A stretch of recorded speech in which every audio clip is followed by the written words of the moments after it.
সেই জঙ্গলের রাজা ছিল সিংহ। অন্যান্য পশুদের নিয়ে বেশ শৃঙ্খলাবদ্ধভাবেই সে বসবাস করত। একদিন এক গাধার সাথে বাঘের দেখা হলো। গাধা বাঘকে বলল, ঘাসের রং নীল।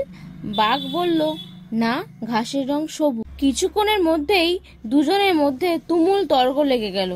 কেউ কারোর কথা শুনছে না।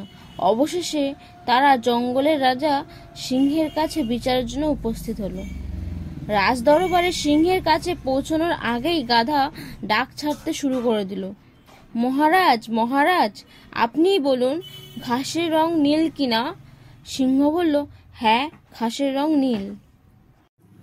গাধা তাড়াতাড়ি সিংহের আরো কাছে গিয়ে বলতে লাগলো, বাঘ আমার কথা মানছে না, শুধু তর্ক করছে এবং আমাকে বিরক্ত করছে।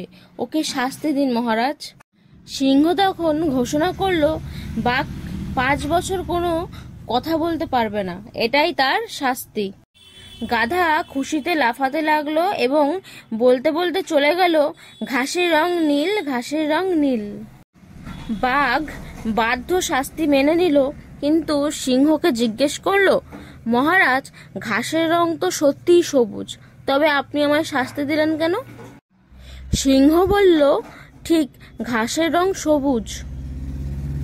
বাঘ জিজ্ঞেস করলো, তবে আপনি আমায় শাস্তি দিলেন কেন?